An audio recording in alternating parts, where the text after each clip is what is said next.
प्रिय विद्यार्थियों, maths at home YouTube channel पर आपका दिल से स्वागत है। वृत्त की परिधि एवं क्षेत्रफल की श्रृंखला में आज हम वर्ग के परिमाप और वृत्त की परिधि के अनुपात, वर्ग के क्षेत्रफल और वृत्त के क्षेत्रफलों का अनुपात, पार्क के फुटपाथ का क्षेत्रफल और एक वृत्त के अंतर्गत बड़े से बड़ा वर्ग जो बनता है उसका क्षेत्रफल ज्ञात करने संबंधित प्रश्नों को हल करेंगे। इस चैनल पर वीडियोस श्रृंखलाबद्ध अपलोड किए जाते हैं, अतः नियमित वीडियोस प्राप्त करने के लिए चैनल को सब्सक्राइब करना आवश्यक है। आइए बिना समय नष्ट किए परीक्षा उपयोगी महत्वपूर्ण प्रश्नों को हल करते हैं। प्रश्न इस प्रकार से है, यदि एक वृत्त का परिमाप एक वर्ग के परिमाप के बराबर है तो उनके क्षेत्रफलों का अनुपात ज्ञात कीजिए। हमें प्रश्न में दिया है एक वृत्त की परिमाप यानी वृत्त की परिधि और एक वर्ग का परिमाप बराबर है। हमें उन दोनों के क्षेत्रफलों का अनुपात ज्ञात करना है।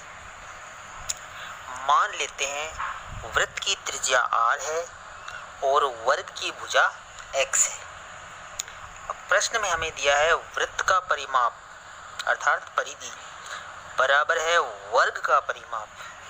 हम जानते हैं वृत्त का परिमाप अर्थात परिधि बराबर 2πr होता है और वर्ग का परिमाप 4 गुना भुजा। हमारे प्रश्न में 2πr बराबर 4x होगा और r बराबर 4x बटा 2π काट देंगे तो r बराबर 2x बटा पाई आ गया। r हमने वृत्त की त्रिज्या मानी है और x वर्ग की भुजा है, हमें r मिल गया। अब हम वृत्त का क्षेत्रफल और वर्ग का क्षेत्रफल इनका अनुपात ज्ञात करते हैं। तो तब वृत्त का क्षेत्रफल बटा वर्ग का क्षेत्रफल, वृत्त का क्षेत्रफल होता है पाई r स्क्वायर और वर्ग का क्षेत्रफल होता है भुजा स्क्वायर। हमारे प्रश्न में x स्क्वायर, तो दोनों का अनुपात कितना होगा पाई r स्क्वायर बट्टा x स्क्वायर। अब हम r का मान रख देते हैं जो हमने ज्ञात किया था। कितना किया था? r बराबर 2x बट्टा पाई, वो रख देते हैं तो बराबर हो जाएगा पाई r के स्थान पर लिख दिया 2x अपॉन पाई। हमारे प्रश्न में स्क्वायर है, r स्क्वायर इसलिए स्क्वायर लगा दिया बट्टा x स्क्वायर।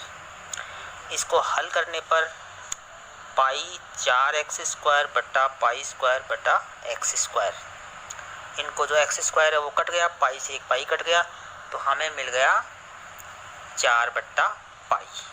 अब हम पाई का मान रख देते हैं 22 बट्टा 7, तो 4 बट्टा 22 बट्टा 7, 7 ऊपर गया, 4 गुणा 7 बट्टा 22, तो 2 से काट दिया तो 2 बट्टा 11, तो हो गए 14 बट्टा 11। तो अभिष्ट अनुपात आ गया 14 अनुपात 11, अर्थात उस वृत्त का क्षेत्रफल और वर्ग का क्षेत्रफल का अनुपात 14 अनुपात 11 आया जिनके परिमाप बराबर हैं।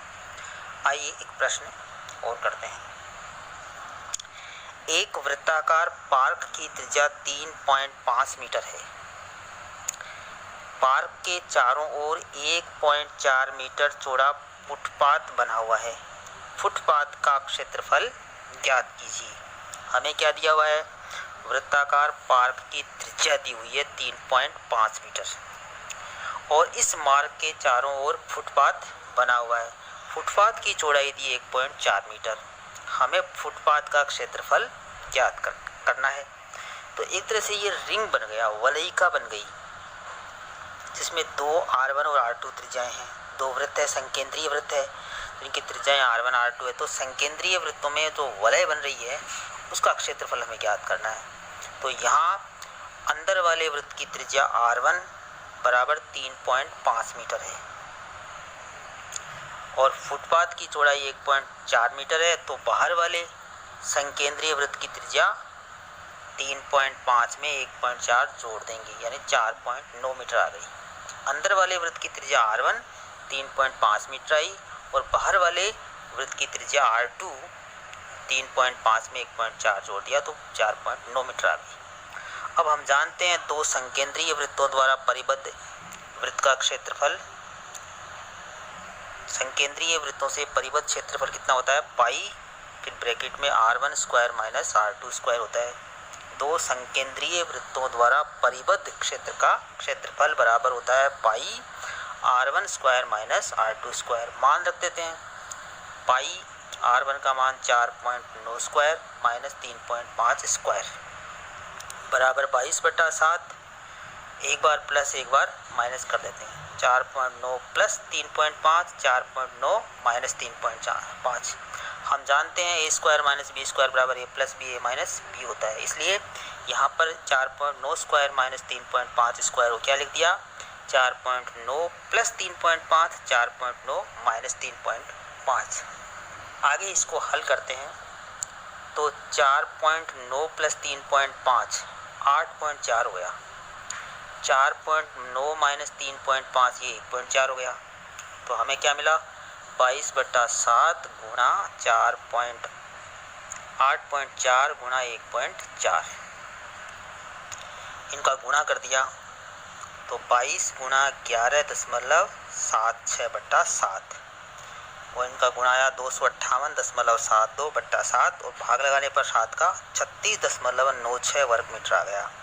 तो अभिष्ट परिबद्ध क्षेत्रफल 36.96 वर्ग मीटर है, अर्थात उस फुटपाथ का क्षेत्रफल 36.96 वर्ग मीटर है। तो हमने यहाँ पर दो संकेंद्रीय वृत्तों द्वारा परिबद्ध क्षेत्र के क्षेत्रफल वाला सूत्र लगा दिया और फुटपाथ का क्षेत्रफल ज्ञात कर लिया। आइए हम और सवाल करते हैं।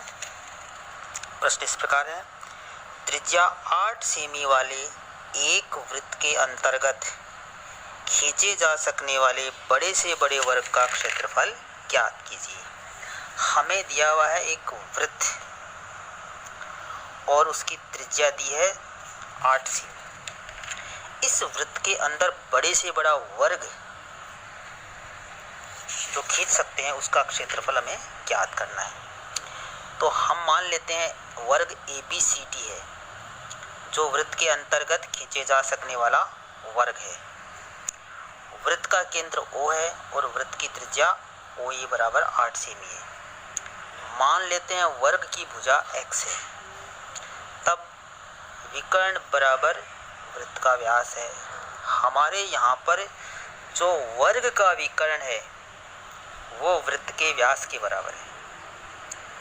वर्ग का विकर्ण वृत्त के व्यास के बराबर है, अर्थात वर्ग का विकर्ण 2 गुणा 8 बराबर 16 सेमी है। और हम पाइथागोरस प्रमेय से जानते हैं AD square plus DC square बराबर AC स्क्वायर। तो AD और DC तो बराबर है, इसलिए 2 गुणा AD स्क्वायर बराबर 16 स्क्वायर, अर्थात AD स्क्वायर बराबर 16 स्क्वायर बट्टा 2, 256/2। 256 में 2 का भाग लगाया 128। तो वर्ग का क्षेत्रफल क्या होता है, भुजा स्क्वायर होता है, और हमारे यहाँ भुजा स्क्वायर मतलब AD स्क्वायर है बराबर 128। तो सीधा ही हमें वर्ग का क्षेत्रफल ही मिल गया, भुजा स्क्वायर ही मिल गया, अर्थात अभिष्ट वर्ग का क्षेत्रफल 128 वर्ग सेमी है। यानी जो वृत्त है उस वृत्त में बड़े से बड़ा जो वर्ग बनेगा उसका क्षेत्रफल 128 वर्ग सेमी होगा, जिस वृत्त की त्रिज्या 8 सेमी है। इस प्रकार से हमने बड़े से बड़े वर्ग का क्षेत्रफल जो 8 सेमी वाले वृत्त के अंदर बन सकता है का क्षेत्रफल ज्ञात कर लिया। आशा है आपको वीडियो पसंद आया होगा। वीडियो को लाइक कीजिए, कमेंट कीजिए, अपने दोस्तों में शेयर कीजिए। चैनल को अभी तक सब्सक्राइब नहीं किया है तो सब्सक्राइब कर लीजिए। Thanks for